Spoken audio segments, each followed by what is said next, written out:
situación de que hay una necesidad de una actividad conjunta que nos integre, ¿sí?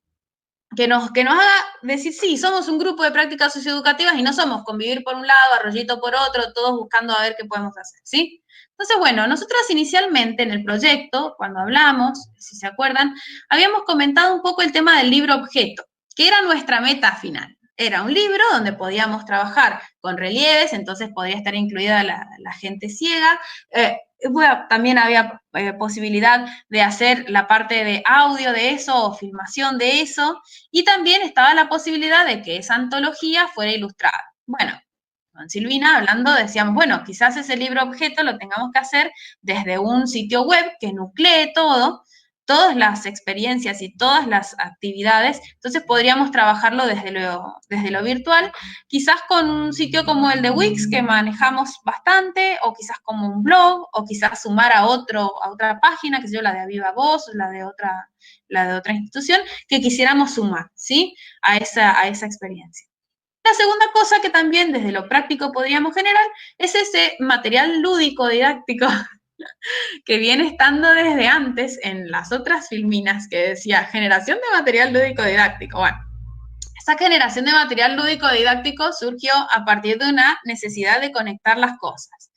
Entonces, constaría de esto, ¿sí? Dados de narración. Dados de narración, quizás ustedes los conocen, son dados donde en cada cara, por ejemplo, aparece un personaje principal.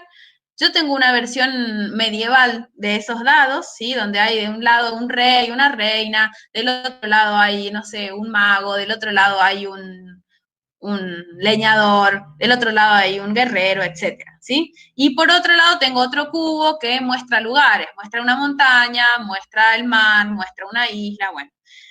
La idea es hacer una versión latinoamericana de esos dados de narración con los personajes y espacios latinoamericanos que figuran en nuestras leyendas, en las leyendas que todos hemos elegido, ¿sí? Entonces, por ejemplo, va a haber una parte de uno de los cubos que tenga una selva, va a haber otra que tenga la sierra, va a haber otra que tenga el desierto.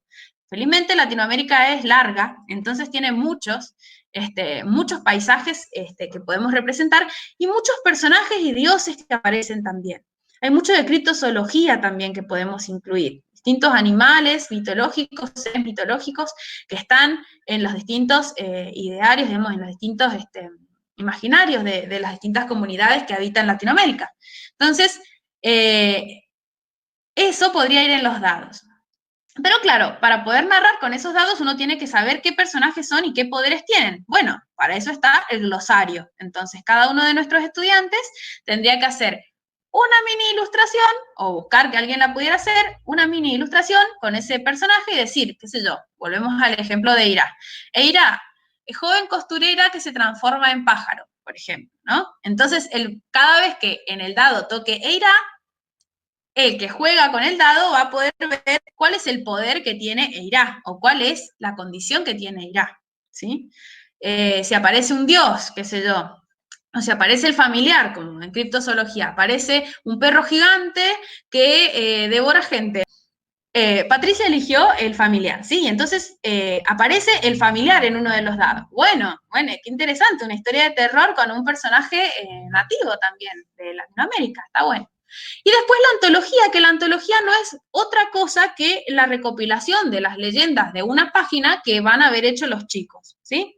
Esa es como propuesta desde lo práctico, un producto que pudiéramos incluir. Me parece que es lo que podríamos hacer desde la virtualidad. En la ilustración podrían sumarse los chicos de artes plásticas de Arroyito, más nuestros estudiantes, coordinados por Richard de Aviva Voz, y también podría sumarse cualquier persona que le guste dibujar, narrar y tal, con sus propias leyendas que pudiera agregar, o que pudiera agregar al glosario alguna cosa de criptozoología que le interesara. Bueno, me parece muy interesante porque es como bastante abierta como propuesta. Después tenemos otro problema. El otro problema que tenemos es que en las prácticas socioeducativas también hay una parte de investigación, ¿no? Entonces el problema que tenemos es que hasta ahora hemos hecho todo muy práctico, pero no hemos hecho nada de investigación. Bueno, ahí me puse como en tono gracioso. Nadie se va de aquí sin investigar. ¿Cuál es la idea? Nosotros hemos ido adquiriendo distintos conocimientos vinculados con las prácticas socioeducativas, con el hecho de narrar, con el portugués como cultura, con la idea de qué es una leyenda, en qué se diferencia una leyenda de un cuento, bueno, una serie de conceptos que hemos ido trabajando. Eso estaría buenísimo poder sistematizarlo, pero no tenemos el tiempo durante todo el semestre de que cada uno escriba un artículo científico sobre eso, ¿sí? Entonces, acá sí voy a pedirle a Silvina que se presente y que comente un poco cuál es la idea que tenemos en relación con investigación o con, aunque sea un mínimo acercamiento a las áreas que tenemos que podemos estudiar en estas prácticas socioeducativas. No sé si vos querés comentar este cuadrito, Sil, o querés que yo cierre la filmina y vos comentar lo tuyo. Dale, arranca vos y yo voy completando. Dale, buenísimo. Esta capacitación estaría abierta a todo público y sería trabajada desde alguna de las dos facultades, o Facultad de Educación, o Facultad de Filosofía y Letras, o Rectorado, ¿sí? Y se trata de un coloquio de actualización bibliográfica. La idea es que ahí no nos volvamos locos, que cada uno elija un pequeño artículo vinculado con el área que le interese y que en 5 minutos, no más de 5 minutos, comente lo que le pareció importante de ese artículo, ¿sí? Eso para los estudiantes es una tarea muy interesante, muy, digamos, también de algún modo proactiva, porque de algún modo tienen que buscar la información, resumirla, comentarla, y al mismo tiempo se enteran de los comentarios de otras personas que están involucradas, ¿sí? Además, a eso podríamos agregarle capacitaciones específicas que estarían a cargo, en este caso, precisamente habíamos estado pensando que Gabriela, que nos había propuesto hacer algunas capacitaciones vinculadas con lengua de señas, o Ignacio, que estaba también vinculado con lo que era cultura afro-brasileña, o incluso Carla Buch, que está vinculada con lo que es una práctica socioeducativa y otras cosas, y líneas teóricas vinculadas con eso, pudieron hacer una capacitación antes o después de este coloquio, y como parte de un evento que involucrara, digamos, lo que es extensión universitaria y al mismo tiempo investigación, ¿sí?